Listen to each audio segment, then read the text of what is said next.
Conquest of the Planet of the Apes is the film that kicked off the entire ape revolution. But here's what most people don't know.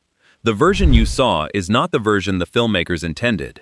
When the original ending played in front of test audiences in 1972, people walked out. They couldn't handle how dark it went. So the studio brought Roddy McDowall back into the recording booth to add new lines that completely changed the ending's meaning. And that's just the start. Today we're uncovering 15 hidden truths about Conquest, including the makeup ordeal that made one of Hollywood's greatest actors actually cry, and the true inspiration for the ape uprising that came straight from the streets of Los Angeles. Number 1. The ending they cut for a PG rating. Picture this. It's 1972. Caesar has just led a full-scale ape uprising against the government. Governor Breck, the sadistic human ruler, stands cornered as angry apes close in. In the original cut, Caesar delivers a speech. He says the apes will build their own cities and their own armies. He says there will be no place for humans except to serve ape ends. It's a speech full of rage and cold calculation. Then Breck is beaten to death. The camera holds on Caesar's face. It's a bleak, decisive moment. The apes have won. Humanity has lost. But when director J. Lee Thompson showed this ending to test audiences, something happened. People didn't cheer. They didn't celebrate. They walked out. The tone was too dark. The ending was too hopeless. So the studio had a choice: reshoot the ending or add new lines. They chose to add new lines. McDowall came back to the recording booth and added fresh dialogue where Caesar suddenly talks about ruling with compassion. He talks about living in harmony. Breck is spared. The speech ends with mercy instead of vengeance. A single scene was reshaped by voiceover and clever editing. What was once a story about the inevitable fall of humanity became a story about revolution tempered with restraint. Most people watching in 1972 had no idea the ending had been changed at all. They wouldn't find out until the Blu-ray release in 2008, when the original cut finally appeared. Number 2. The Watts riots were the real inspiration. Before screenwriter Paul Den sat down to write this film, he watched news footage. Not fictional footage, real footage. The footage came from Los Angeles in 1965. The Watts riots had erupted. Armed African Americans had taken to the streets to protest systemic oppression, police brutality, and poverty that the government refused to address. Over 4,000 people were arrested, 34 were killed, more than 1,000 were injured. It was chaos. It was violence. It was real. Years later, when Den was asked to write the screenplay for Conquest, he knew exactly what story he wanted to tell. He wanted to show what a justified uprising against oppression might look like. He wanted to present the apes as freedom fighters, not villains. He even had the rebelling apes called rioters in the script, a direct echo of how the media had labeled the people in Watts. This wasn't a coincidence. Dan was making a political statement. He was saying that sometimes violence is the only language an oppressed people have left, and he was doing it through a Planet of the Apes film. The result was the most overtly violent and politically charged film in the entire franchise. It made audiences deeply uncomfortable. And it still does. Number 3. The makeup nearly broke an Oscar-winning actor. Roddy McDowall had played the ape Cornelius in the original 1968 Planet of the Apes. He was back again as Caesar, the son of Cornelius. But the makeup process was brutal. To transform McDowall into Caesar, the makeup team would begin at 5 in the morning. They would paint wax over his eyebrows. They would attach prosthetics to his face. They would glue pieces to his head and body. This process took 3 to 4 hours, every single day. Then, after filming was done, removing the makeup took another hour. McDowall had to endure this 8-hour ordeal just to play one character. By the time of the next Planet film, Battle for the Planet of the Apes, in 1973, McDowall had reached his breaking point. In a 1995 interview, he admitted that the frustration was overwhelming. He couldn't eat, he couldn't touch his face. The prosthetics itched constantly, and he cried. An acclaimed actor, a professional who had worked in Hollywood since childhood, actually cried from the stress of wearing the makeup. Yet he returned for every film. He channeled that frustration into his performance. And because the makeup left his eyes exposed, every tear, every glance, every moment of rage Caesar felt came through perfectly on screen. Number 4. A $1.7 million gamble paid off huge. When the studio greenlit Conquest of the Planet of the Apes, they didn't commit a fortune to it. The total budget was $1.7 million. That was not a lot of money even in 1972. The three previous Planet of the Apes films had been profitable, but the returns were shrinking. The original 1968 film had made cultural waves. The sequels made money, but the box office was dropping. So the studio was cautious with Conquest. They gave director J. Lee Thompson a tight budget and told him to make it work. But something magical happened. Conquest connected with audiences in a way the previous sequels had not. Maybe it was the political moment. Maybe it was McDowell's performance. Maybe it was the documentary-style realism of the riot scenes. Whatever the reason, the film made $9.7 million at the box office. That's nearly 6 times its budget.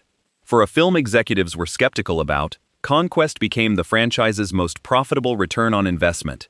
It proved that audiences wanted dark, violent, politically charged science fiction, and Hollywood would take note. Number 5. Century City became a dystopian wasteland. When J. Lee Thompson needed a futuristic city to film in, he didn't need to build sets. Los Angeles already had what he needed. Century City, built on the old 20th Century Fox backlot, had just been developed with modern glass towers and brutalist concrete architecture. The buildings were sterile. They were cold. They looked like they belonged in the future. So the filmmakers simply moved the crew to Century City and shot there. One key location was a mall in Century City, which became a center of ape society in the film. The crew filmed actors in full ape prosthetics wandering through stores, trying on shoes, staring at lingerie displays. To anyone passing by, it looked like pure chaos. To the filmmakers, it was perfect. The contrast between the ordinary shopping mall and the dystopian scenario unfolding inside it made the film feel more real, more grounded. The other major filming location was the campus of UC Irvine. The university's modern geometric architecture, designed during the aerospace boom, looked exactly like a future city designed by fascists. Art director Philip Jeffries understood this immediately. He knew he didn't need to build much. He could use what was already there. The result was a film that looked expensive and elaborate, but was shot on a modest budget because the locations did the heavy lifting. Number 6. UC Irvine's campus became a time machine. When UC Irvine was built in the 1960s, it was designed with an optimistic vision of the future. Sleek buildings, open spaces, high-tech architecture. It was meant to inspire. But when J. Lee Thompson's crew arrived in 1971 to film Conquest, they saw something different. They saw oppression. They saw control. They saw a totalitarian state. The same modern buildings that had been designed to look progressive now looked authoritarian. And the filmmakers leaned into that contradiction. The camera would frame the social science laboratory and the Langston Library in ways that emphasized their cold geometry. The open plazas became places where apes were herded and controlled. The modernist idealism became modernist dystopia. It was a brilliant recontextualization of the real world. Thompson had essentially made Los Angeles itself a character in the film.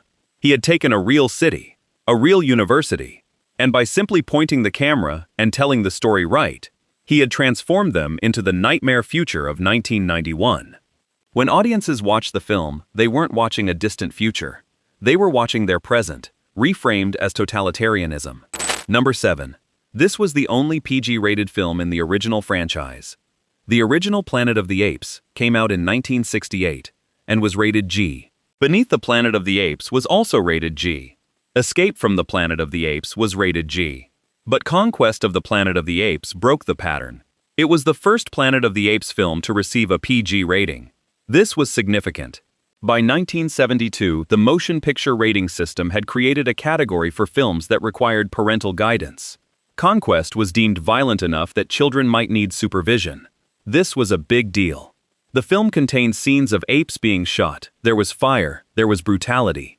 The final riot scene was essentially a war. And yet the studio still wanted a PG rating, because R-rated films made less money. So they had to cut scenes. They had to soften violence. They had to alter the ending. It was a compromise between artistic vision and commercial viability.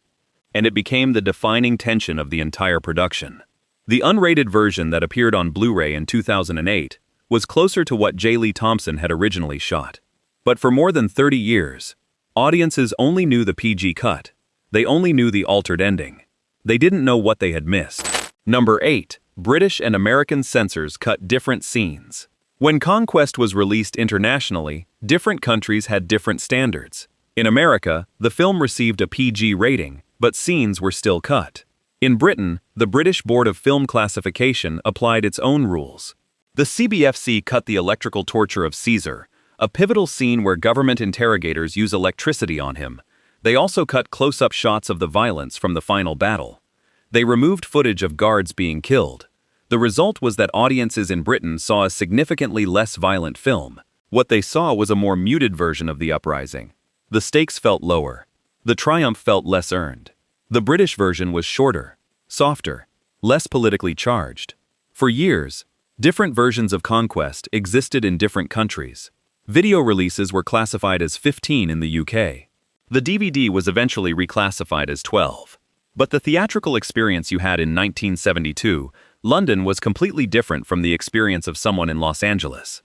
This fragmentation of the final cut across territories was another way the film was altered before it reached audiences. Nothing was ever quite as the filmmakers intended. Number 9. J. Lee Thompson. Almost directed the original in 1968. When Franklin J. Schaffner was casting for the original Planet of the Apes in 1967, he wasn't the only name in consideration. Producer Arthur P. Jacobs had also approached J. Lee Thompson, a seasoned director known for films like Cape Fear and The Guns of Navarone. Thompson was interested. He had handled large-scale action, complex narratives, and tight budgets. He was exactly the kind of filmmaker who could make a Planet of the Apes story work. But Thompson had a prior commitment. He couldn't leave his current project to take on the Apes, so Schaffner got the job instead. It worked out brilliantly. Schaffner's Planet of the Apes became a classic. But Thompson was remembered. And when it came time to make Conquest, the fourth film in the series, Jacobs brought Thompson back. This time, Thompson was free. This time, he got to make his Planet of the Apes film, and by some accounts, he understood the material differently than Schaffner had. Where Schaffner had made a puzzle box about human nature, Thompson made a documentary about revolution. He leaned into the violence. He leaned into the politics. He saw Conquest not as a thought experiment, but as a warning. Thompson embraced Paul Dean's screenplay with a ferocity that would make Conquest the darkest and most realistic of all 5 original films. Number 10. Roddy McDowall. Played Caesar like Shakespeare. Roddy McDowall was trained in theater. He had worked on stage before he ever appeared in a film. So when Thompson approached him about playing Caesar, McDowall didn't see it as just another role in an ape suit. He saw it as a classical character. He studied the part. He thought about Caesar's arc. The character begins as a child who is protected and loved by Armando, a circus owner. By the midpoint of the film, Caesar has been enslaved and brutalized. By the end, he has become a revolutionary leader, willing to order the execution of his enemies. That's a Shakespearean trajectory. That's Macbeth or Coriolanus. And McDowall played it like that. He brought Shakespearean intensity to every scene. Thompson was amazed by this approach. In interviews, Thompson said that McDowall treated each film as if it were the first time he was playing the role. His enthusiasm was boundless. His commitment was total. McDowall brought a gravity to Caesar that elevated the entire film. He made the ape revolution feel like genuine political upheaval, not a B-movie monster story. And audiences felt it, even if they didn't realize they were watching a Shakespearean tragedy unfold in an ape suit. Number 11. Test audiences forced a major story revision.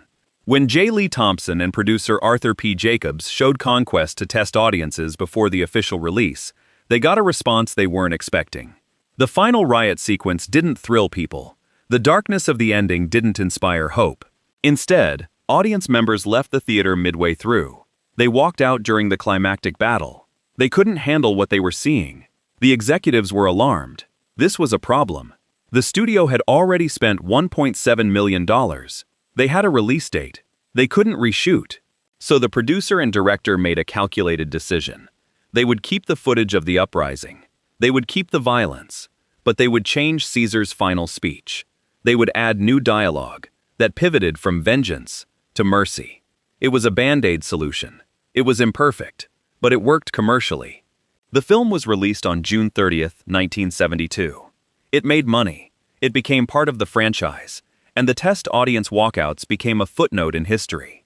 Most people who watched Conquest in theaters never knew that a different ending had been tested. They never knew that their version had been altered. They accepted the film they saw as the definitive version, and it would remain that way for more than 3 decades. Number 12. Paul Dean was becoming the voice of the franchise. Paul Dean didn't write the original Planet of the Apes in 1968. Rod Serling and Michael Wilson did. But starting with the second film, Den took over as the franchise's primary screenwriter. He wrote Beneath the Planet of the Apes in 1970. He wrote Escape from the Planet of the Apes in 1971. And now he was writing Conquest. That's 3 screenplays in a row. Dan was becoming the architect of the Apes' future. And with each screenplay, he became more explicitly political. The first Apes film was a puzzle. It asked questions about human nature. But Dan's films were arguments. They took sides. They said that violence is sometimes justified. They said that oppression breeds rebellion. They said that the existing order is corrupt and will fall. This philosophy culminated in Conquest. Dan's screenplay was the most violent and the most overtly political of the entire franchise. It was essentially his manifesto. It was his thesis on what the Planet of the Apes mythology was really about. And while some critics and audiences found it bleak and nihilistic, others recognized it as genuinely important commentary on the state of America in the early 1970s. Den had made the Apes franchise into something more than entertainment. He had made it into genuine social science fiction. Number 13. McDowell's eyes told the story beneath the mask. The makeup that covered McDowell's face was heavy. It was elaborate. It was beautiful. But it also concealed most of his features. So the makeup designers made one crucial decision. They left his eyes exposed. They made sure that McDowell's eyes were visible through the prosthetics. And this detail changed everything. Think about any dramatic moment in Conquest. Think about Caesar learning that humans enslaved his people. Think about him realizing that Armando is dead. Think about him delivering the final speech. In all of these moments, you're watching Roddy McDowell's eyes. You're seeing his rage. You're seeing his sorrow. You're seeing his determination. The prosthetics become almost irrelevant. The emotion is all in the eyes. This was true for all the apes in the original films, but it was especially true for McDowell. The elaborate costume allowed him to disappear into the character while his eyes did all the work. Modern audiences often praise Andy Serkis for his motion capture performances in the newer Apes films. But McDowell's performance in Conquest was just as nuanced, just as powerful. It was just achieved through a different technique, and it remains one of the great acting achievements in science fiction cinema. Number 14. The film was set in 1991. The action of Conquest of the Planet of the Apes takes place in the year 1991. That's 20 years into the future from the film's 1972 release date. The filmmakers chose that date deliberately. It felt far enough away to seem alien, but close enough to seem urgent. By 1991, they were saying, "This could happen. This could be us." The future state described in the film has apes serving as pets and slaves, because a plague has wiped out all dogs and cats. So humans have engineered apes to fill that role. The story takes place against this backdrop of normalized ape slavery. And Caesar emerges as the revolutionary who refuses to accept his place in this hierarchy. The specificity of the 1991 date gave the film an extra layer of urgency. When people watched it in 1972, they were watching a prediction about their own near future. They were being told that if things continued as they were, this was where society would end up. That urgency, that proximity to the present day, made the film's political message hit harder. Now, from the perspective of 2026, the film's 1991 setting is nostalgic. It's historical. It's a time capsule of what 1972 thought the future would look like. And ironically, the world of 1991 in the film seems almost quaint now. Number 15. Director Thompson brought documentary realism to a sci-fi story. J. Lee Thompson was known for his work on crime films and action films. He understood how to stage violence realistically. He understood how to make audiences feel the weight of conflict. So when he took over Conquest of the Planet of the Apes, he didn't approach it like a typical science fiction film. He didn't treat it as spectacle. Instead, he shot the riot and battle sequences like they were war footage. He shot them like they were documentary. The final third of the film, where Caesar leads the apes in their uprising, has the texture of actual newsreel. The handheld camera work feels unstable. The editing feels fragmented. The violence feels immediate and disturbing. This documentary approach made everything feel more real. It removed the distance that usually separates audiences from sci-fi scenarios. Thompson's direction ensured that when Caesar ordered the apes to rise up against their oppressors, you didn't feel like you were watching a monster movie. You felt like you were watching history unfold. You felt like you were on the streets of Los Angeles. You felt the weight of a genuine revolution. And that's why Conquest remains the most unsettling and the most powerful film in the original Planet of the Apes franchise. Thompson's direction is the reason why. Conquest of the Planet of the Apes is ultimately about the question of power and who wields it. But it's also about the violence that becomes necessary when peaceful change is impossible. The film refuses to offer easy answers. It refuses to comfort the comfortable. Even with the altered ending, even with Caesar's speech about compassion, the underlying message remains clear. The apes have taken control. Humanity has lost its dominion. And that's not a victory that can be undone by a few kind words. So here's the question the film leaves you with. What would you do if you were Caesar? If everyone you cared about had been enslaved and tortured, would you offer mercy, or would you finish the fight? Hit subscribe, because every week we uncover the secrets Hollywood buried in the films you thought you knew.